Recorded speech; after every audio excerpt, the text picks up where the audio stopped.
Bonjour et bienvenue dans votre revue de presse de ce jeudi 11 juin 2020.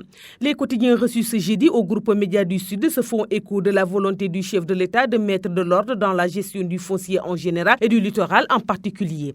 L'AS ouvre sur la gestion catastrophique du foncier et affiche à la une Macky Sall siffle la fin de la pagaille. La gestion foncière au plan national est une catastrophe. Les récentes polémiques autour du bradage du littoral et du morcellement sans raison de certains espaces en constituent la preuve. Et face aux nombreuses complaintes des Sénégalais, le chef de l'État a annoncé hier en Conseil des ministres la mise en œuvre d'un plan global d'aménagement durable et de valorisation optimale du littoral national, ainsi qu'une application rigoureuse des dispositions du Code de l'urbanisme et du Code de la construction, rapporte le journal.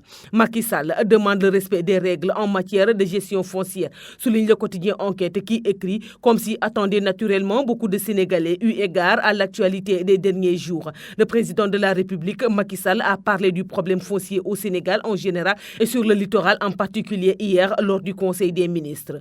Le chef de l'État a invité le ministre des Finances et du Budget, le ministre des collectivités territoriales et le ministre de l'Intérieur à veiller au respect des règles de gestion foncière au plan national. Le chef de l'État a, dans cette dynamique, demandé aux ministres concernés de mettre en œuvre un plan global d'aménagement durable et de valorisation optimale du littoral national et de veiller sur l'étendue du territoire à l'application rigoureuse des dispositions du Code de l'urbanisme et du Code de la construction, rapporte le communiqué qui a sanctionné la rencontre, lit-on dans le journal. Le quotidien Tribune souligne que l'affaire des constructions sur le terrain de l'un des flancs du site des Mamelles à l'origine d'une levée de bouclier est loin de connaître une issue heureuse. Dans la matinée d'hier, les éléments de la direction de surveillance et du contrôle de l'occupation du sol ont fait une nouvelle descente musclée, ce dans le but de mettre fin aux travaux de construction entamés sur le terrain de l'un des flancs, signale le journal. C'est une descente musclée que la direction de surveillance du contrôle et de l'occupation du sol a effectuée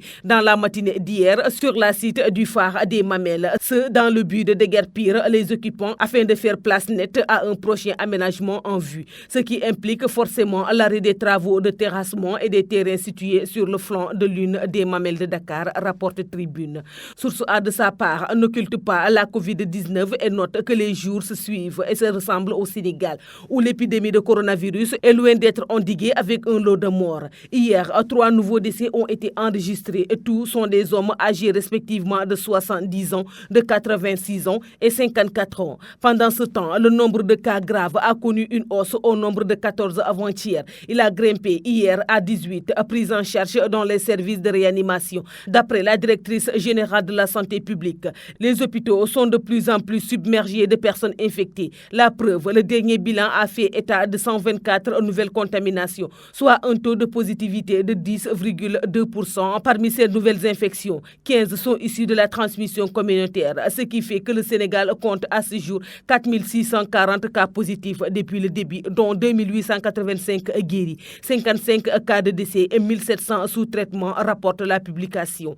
Enquête, quant à lui, s'intéresse à la notion de continuité de l'État et parle de principes à géométrie variable. Querelle d'ego, de leadership, ambition politique malsaine, lutte de place, appât du gain. Ils sont nombreux ces facteurs qui poussent les élus d'aujourd'hui à mettre totalement ou partiellement en cause des actes bons ou mauvais de leurs devanciers pour des considérations purement individuelles, foulant parfois aux pieds les intérêts de la République et de la population, note le journal. Sud Quotidien enfin met en exergue à Banque africaine de développement et titre une gouvernance en question. La candidature du président de la Banque africaine de développement, le Nigérian Adesina, candidat unique à sa propre succession, n'est pas du goût de tout le monde au sein de l'institution. Des lanceurs d'alerte ont dénoncé certains travers du patron de banque qu'il accuse de népotisme, de favoritisme, voire de collision avec certains États africains, emprunteurs ne satisfaisant pas aux conditions requises pour bénéficier de prêts d'une institution cotée AAA à note Sud. C'est tout pour votre revue de presse de ce jour. Merci de nous avoir écoutés. Au revoir.